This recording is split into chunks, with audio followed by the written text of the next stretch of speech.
Hi, good afternoon.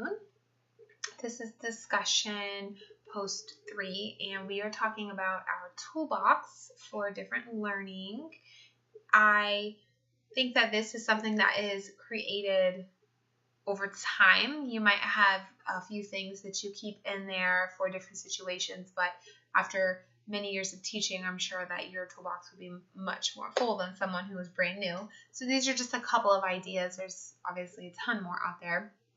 And so I'm going to start with the different sections or the different things I would have these tools for. So for gifted and talented children, I find that they would be bored easy, or they would finish quicker than maybe the other students. And whenever that happens, I've noticed that the children that are gifted and talented or that excel in certain areas get bored, and then they start either misbehaving, talking, distracting other children, or they just sit there bored and they're not engaged. So you could have in your toolbox puzzles, a Rubik's Cube, something for them to do, maybe a more challenging lesson that you could give them.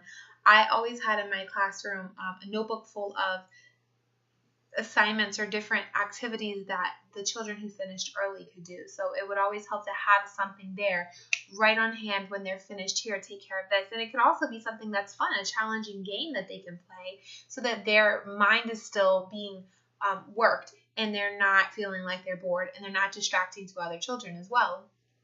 For children with disabilities, there are many different types of disabilities, so I couldn't even begin to find something for all of them off the top of my head. However, I'm thinking of 2 different disabilities. The visually impaired, you could have Braille objects or objects with Braille on them so that they could use that. It could also be like a translator for different things.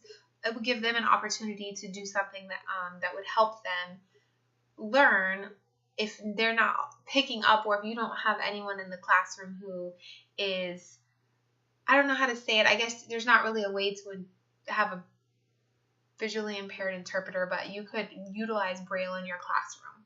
You could use it for different things more frequently, and that would help that child. A child with hearing impairment, you could have the assignments, you could have it signed. So they would be able to see different activities and different things with sign language instead of the written word, and that might help them to feel like they're included. Visual learners, I was thinking picture books, so they could have more books with pictures so they can visualize what they're seeing. Manipulatives with math, things that they can count out instead of just, sitting on a paper and doing the math. They could have these manipulatives.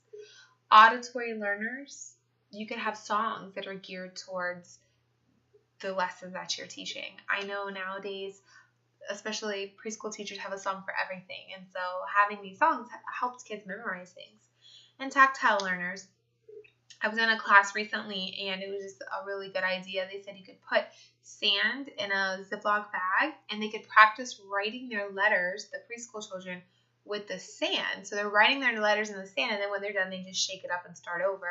And that can also be done with paint in a bag, in a Ziploc bag. You put it in there, and then you can write. So they're hands-on, they're tactile, they're able to practice their writing or do different things with more creative lessons they can use their hands with, and not have to just sit around and be bored because they don't like, or they're not engaged in whatever they're doing. So that's just a couple of ideas. I enjoyed reading the other posts on here and got some great ideas from that as well. So thank you for watching.